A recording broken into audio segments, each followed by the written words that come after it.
Thanks for staying with Bernama TV. Welcome to Bernama World. Indonesia is facing the largest wave of protest in years. Demonstrations sparked by lawmakers' housing allowance, reported to be more than 10 times of Jakarta's minimum wage, have spread nationwide. At least 8 people have died, more than 20 are missing, and hundreds are being detained. The government has rolled back perks for MPs and cancelled overseas trips, but question remains over economic pressures and governance challenges.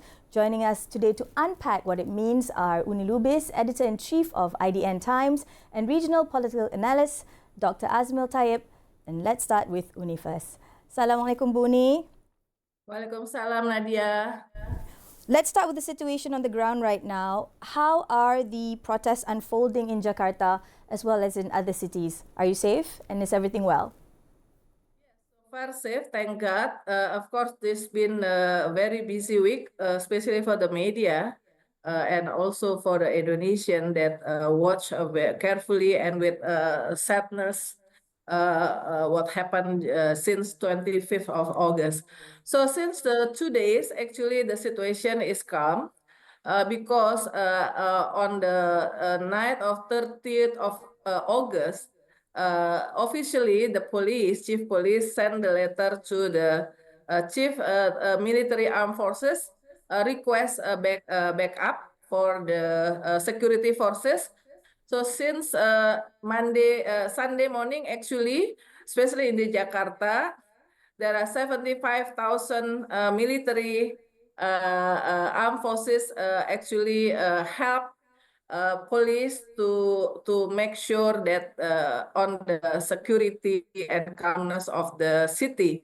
And in the last 1 week, actually, the demonstration happened in more than 30 cities in Indonesia. And as for now, like when we are talking now, the student bodies of Indonesia, BEM, seluruh Indonesia, actually doing the peaceful rally in front of the parliament building, still demanding the agenda that been voicing since the beginning: reform in DPR, parliament, reform in police, and also reform also in about the demanding the government to have solution on the massive layoffs that happen in the rest. And so all the agenda actually still voting by the student, but in a peaceful way right now when we are talking. Buni, I think you raised some very important points because Indonesia is not only a microcosm of both those who are wise and those who are young, but it's also now a rally of the people. We've seen mothers in brooms, we've seen siswa and mahasiswa taking to the streets peacefully. Not everything has been violent as per what has been shown in the media. So there's definitely two sides of the story here. We know that Indonesia is also one of the highest social media penetrations in the world with over 190 million active users, Bu. How is social media shaping the narrative of what you see in the protests, both domestically and internationally? Because I'm mindful that sitting here in Kuala Lumpur, perhaps what we're seeing is perhaps a sensationalization of what's actually happening on ground. Thoughts, please, on how social media is being weaponized. Yeah, one of the viral thing in social media this day is ibu-ibu, you know, the mother with the pink jilbab scarf. Yeah, so I wear this pink and hijau, green. Yeah, brave pink and the green hero become the color lately to voice the demand of the people. So social media play a crucial role in amplifying the people demand and building the solidarity both domestically and internationally. So I have to mention the phenomenon of sibling, siblings, is heartwarming, where citizens in neighboring countries, especially Malaysia, thank you, order food and other services through online application to support online motorcycle taxi driver. So the public appreciate that. But also the social media, especially TikTok, being used to encourage looting and incite riots.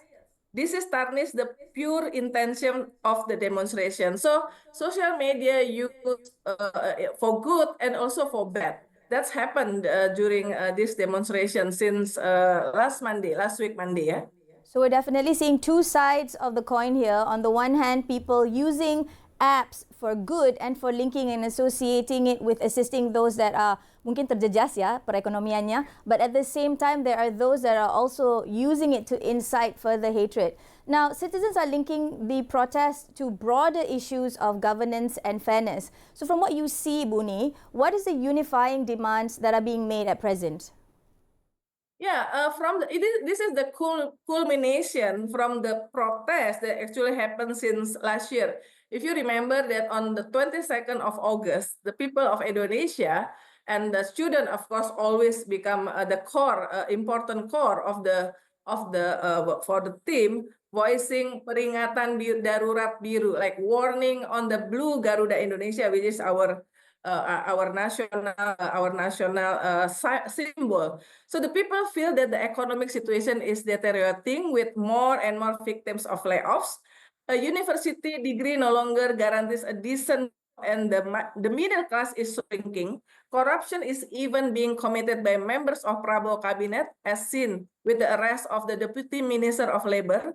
Yet politicians remain stone deaf to the people condition. The salaries and allowance of the member of parliament continue to rise excessively. The elites are insensitive to the people plight, responding to criticism with arrogance.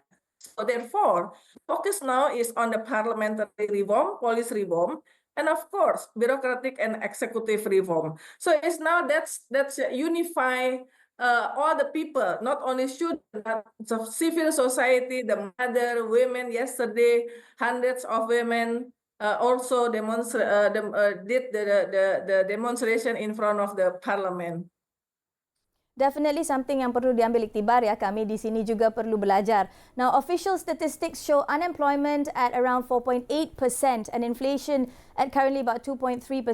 At the same time, we know that austerity measures under Impres Nombor 1 2025 have cut subsidies and programs. So how are these figures and policies affecting society and fueling further frustrations? Buni, you mentioned earlier the fact that while pajak has been increasing or taxes on the people have been increasing, the wages of the MPs are still rising. So how do we actually balance this two? Yeah. So that is what has been triggering student demonstrations in the beginning of the year. The reallocation, I never used the efficiency, because the fact that the reallocation of the government budget to the president priority programs has forced budget cut in the ministries, institutions, and state-owned enterprises. The lack of clarity in economic management has created uncertainty, causing even the private sector to hold back and implement efficiency measure.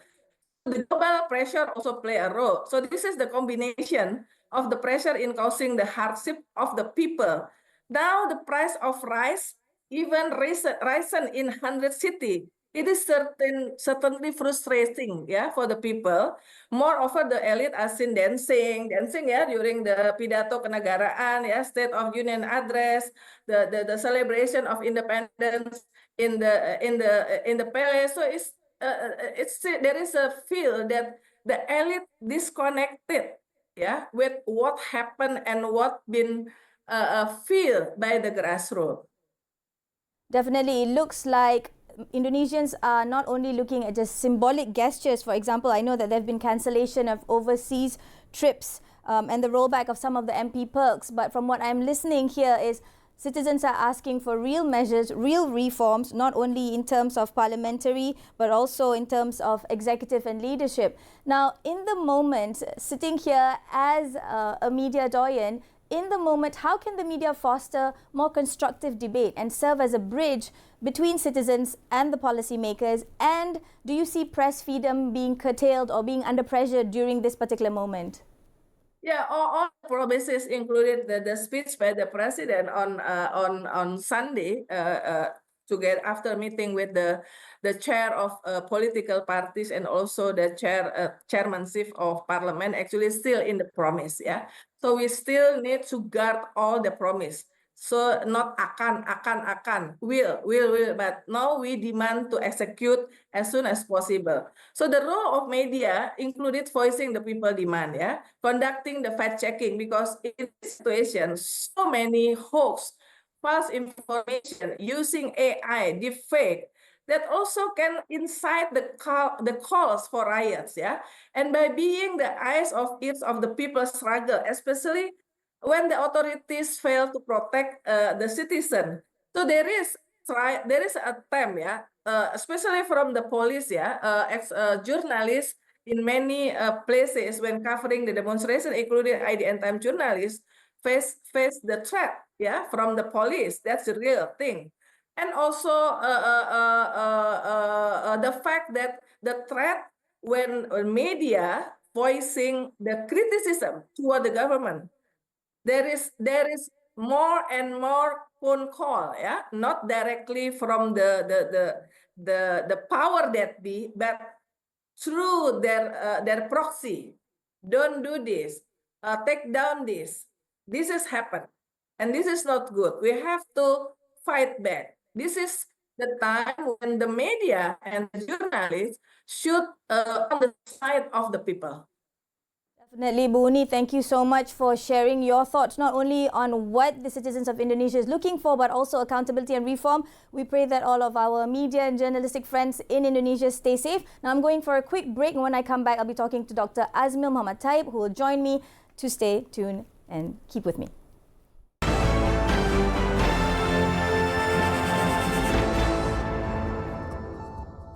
Welcome back to continue our discussion. I am now joined by Dr. AZMIL Muhammad TAYEB, political analyst from Universiti Sains, Malaysia. Thank you for joining me, Doctor. Now, from the regional perspective, what does this unrest signal to ASEAN? Is it mainly an economic pressure, democratic pushback, or is there deeper governance challenges that we need to take heed? First of all, thank you for inviting me on the show. Yes, I think the reasons are all of the above, as you mentioned. So of course, there's economic pressure. People are feeling the economic pinch in Indonesia, I think, as well as other countries as well, even for us here in Malaysia. And there's also the democratic pressure because the people, the public, feeling marginalized, neglected by the elites. So they feel that the elites, the political elites, the economic elites are not acting on their best interests, on the public's interests. So with all avenues, shut down to them, so people are getting frustrated and they take it out on the street. So I think that there's also governance issue because in Indonesia, especially, there's hardly any opposition to the government solution in the parliament. So basically, there is very little accountability and transparency when it comes to governance. So that adds to the frustration and anger of the public. So I think this is a lesson that we can learn in this region as well. Perhaps not as serious as what's going on in Indonesia, but certainly we see the similar characteristics in other countries as well. Definitely. Now, Indonesia is one of ASEAN's largest economies and democracies.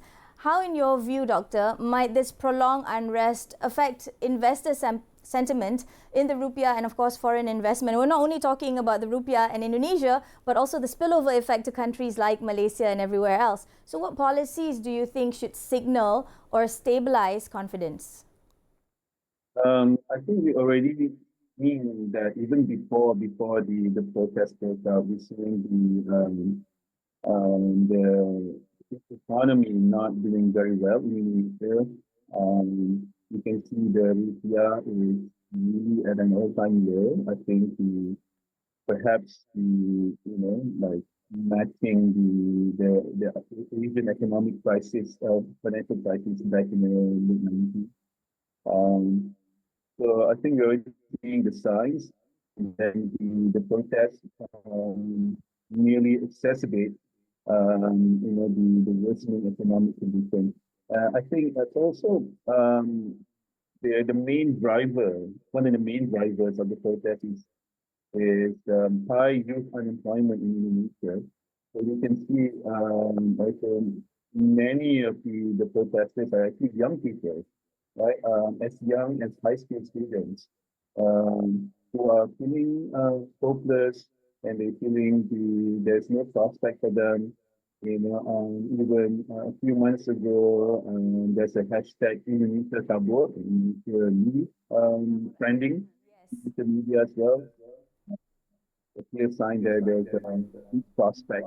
So I think the spillover effect um, on the in the region is um, perhaps it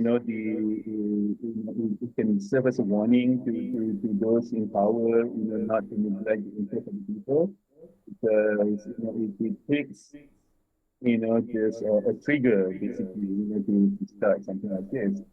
And also, I think it affects tourism as well. I think it is something that, many friends actually personally asked if to visit Indonesia. Recent friends who have made plans to visit Indonesia around this time, and then now they considering if they should go or not.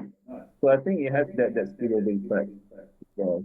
You know, yeah. So Definitely. Doctor, if we see a lot of the protests that has happened in Indonesia, not just this, but the many that came before, are also often fueled by the young, unsurprisingly, because Indonesia is a very young nation. And in fact, while we are heading towards super aged by Indonesia Emas, Indonesia will be having more than 35% of its population who are actually in the youth and belia category, which is far different from where we are heading as Malaysia. But thank you for highlighting the fact that this spillover is not just going to be about investor confidence, but also in terms of other things like domestic and international tourism, trade, etc.